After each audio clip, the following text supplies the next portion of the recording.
शासनपति प्रभु महावीर स्वामी को हम वंदन करते हैं। सभी गुरु भगवंतों को तिकोते के पाठ से वंदन करते हैं। श्रद्धावान भाई और बहनों, आपके अंदर विराजित आत्मा को माजलगांव से सुभाष कोठारी का सादर प्रणाम, सादर जय जिनेन्द्र। उत्तराध्यायन सूत्र के तीसरे वर्ग पर ये मेरा 20वां वीडियो है। कल तीसरे वर्ग की 18वें गाथा का हम चिंतन कर रहे थे।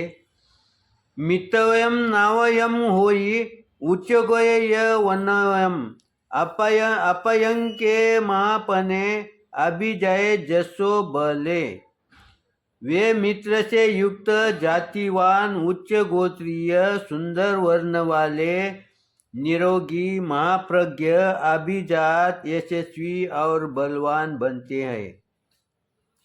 ये हमारा वर्णन चल रहा था कि जो जीव बोले तो कषाय रहित जो व्यवहार करता है, माया रहित जो व्यवहार करता है, वो कहाँ जन्म लेता है। मनुष्य जन्म में हम भी मनुष्य जन्म में जन्म लेते हैं और वो भी लेते हैं, लेकिन उनके जन्म लेने में और हमारे जन्म लेने में फर्क आता है।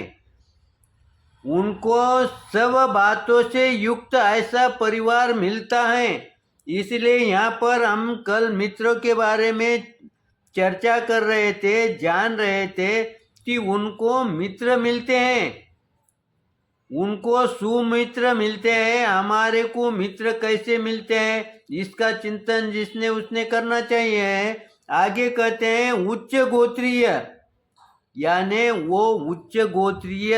इसके पहले भी हम इस उच्च गोत्र का हमने चिंतन किया है, क्योंकि उस उच्च गोत्रीय में जन्म लेने के कारण उसके बहुत से पाप वहीं बंद हो जाते हैं, वहीं कट जाते हैं, सिर्फ उच्च गोत्र में जन्म लेने से।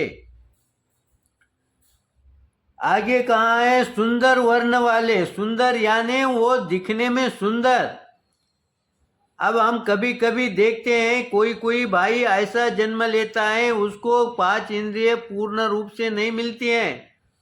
कभी कभी हमारे को देखने के पश्चात हम सोचते हैं कि क्या जीव है, तो ये किसका परिणाम है? ये उसके कर्म बंध के कारण है। पूर्ण इंद्रिय मिलना, शरीर सुंदर मिलना, ये भी पुण्यवानी का लक्षण है। किसी को भी नहीं मिलता। भला पूरा शरीर 5 इंद्रिय हमारे को भी मिली है और उसे भी मिली है। फिर हमारे दोनों शरीर में क्या फर्क है? हमारे दोनों शरीर में ये फर्क है कि हमारे पूर्ण इंद्रिय तो हैं, लेकिन उसमें ताकत नहीं है, निरोगी नहीं है। हर इंद्रिय कोई न कोई रोग लेके ही जन्म लेता है, या रोग बाद में उसमें निर्माण हो जाता है। लेकिन ऐसा जो पुण्यवानी लेके जो जीव जन्म लेता है, उसका शरीर निरोगी रहता है, उसको कोई प्रकार की तकलीफ नहीं रहती है, क्योंकि उसका शरीर सुदृढ़ बनता है।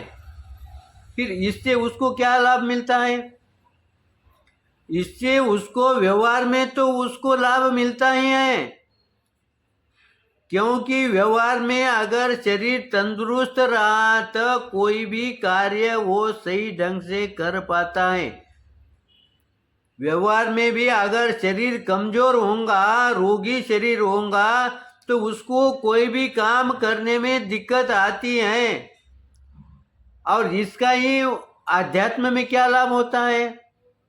जिसका शरीर सुदृढ़ होता है उसको आध्यात्म भी लाभ ऐसा होता है कि उसका थोड़े समय में मन एकाग्र हो जाता है। वो अगर सामायिक में बैठता है, एक बार पालकी मार देता है, तो उसको कम से कम 2-3 घंटे उसकी पालकी स्थिर रहती है, उसका आसन स्थिर रहता है, उसको आसन बदलने की नौबत नहीं आती। हम थोड़ी देर बैठते हैं, तो उसमें से 10 बार तो पैर हम आगे पीछे करते हैं। लेकिन उस भाई जब पालती मार के बैठ जाता है, एक बार बैठ गया, कम से कम एक समय तक तो भी वो स्थिर रह जाता है। और जब तुम्हारा शरीर इतना साथ देता है, तब तुम्हारी जो साधना है, जो तुम्हारी क्रिया है, जो सामायिक है, जो प्रतिक्रमण है, वो शुद्ध होगा, विनय युक्त होगा। आज हम प्रतिक्रमण करते हैं, कैसा करते हैं? हमारा घुटना कैसा खड़ा होता है, हम कैसा बैठते हैं, कैसे क्षमासना देते हैं। हमारी कोई भी क्रिया जबरदस्ती शरीर से करके लेते हैं, लेकिन उसकी क्रिया जो है ना सहजता से चालू हो जाती है, इसलिए उसका विनय अधिक प्रकट हो जाता है। हमारा विनय रहता है, लेकिन उसका विनय रहता है, लेकिन दोनों के विनय में फर्क है कि नहीं? आज हम बड़ों के पैर छूते हैं, विनय है इसलिए छूते हैं, लेकिन वही बच्चा का विनय कैसा रहता है?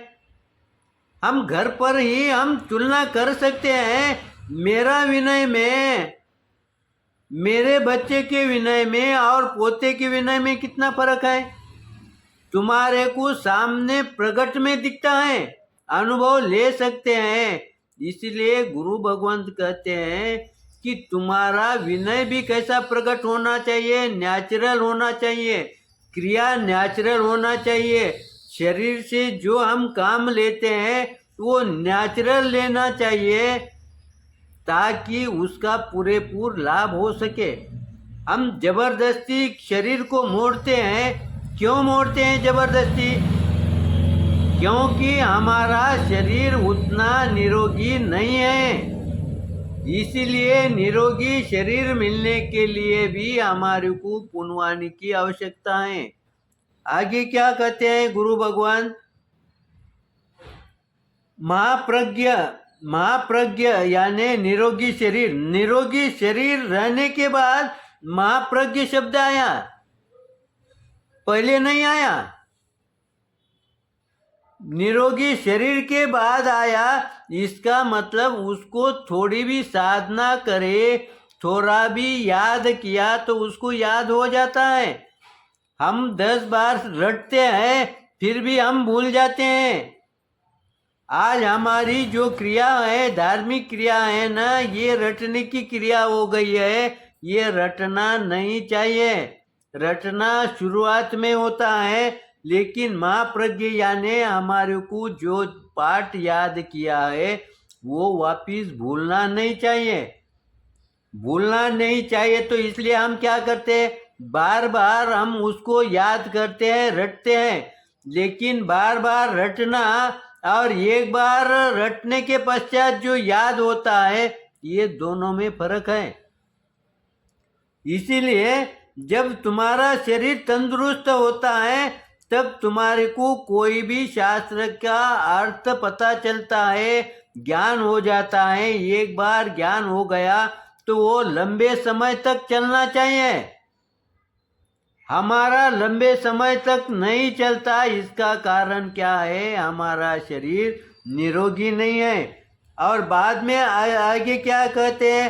अभिजात यशस्वी।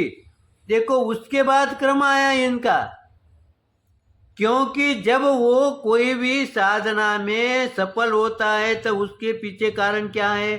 निरोगी काया है। अब जब वो सफल होता है, उसको हर चीज याद होती है, तो वो यशस्वी होगा ना। हम धर्म के कार्य में यशस्वी क्यों नहीं होते हैं? क्योंकि हम भूल जाते हैं। कोई बात हम समझाने का कोशिश करते हैं, हमारे को सब याद रहता है, और जैसे ही हम बैठ जाते हैं हमारी बात भूल जाते हैं। एक शब्द आगे पीछे हो गया तो हम वहाँ रुक जाते हैं। तो फिर ये हम भूलने की आदत क्यों लगती है? हम यशस्वी क्यों नहीं होते हैं? तो उसका पीछे का कारण ध्यान में ले, क्योंकि हमारी काया ही निरोगी नहीं है। जैसे जैसे काया निरोगी होगी वैसा महाप्रज्ञ बनेगा, उनको हर बात एक बार बोले तो ध्यान में बैठ जाते हैं। इसलिए हमारे बच्चे भी कोई कोई ऐसा मेधावी होता है, तो एक बार पढ़ लिया ना तो उसको याद हो जाता है। जो 95 के जो बच्चे हैं ना, उनका जो शरीर है, उनकी जो बुद्धि है, वो देखो, रोगी रोगी बच्चा 99% नहीं ले सकता।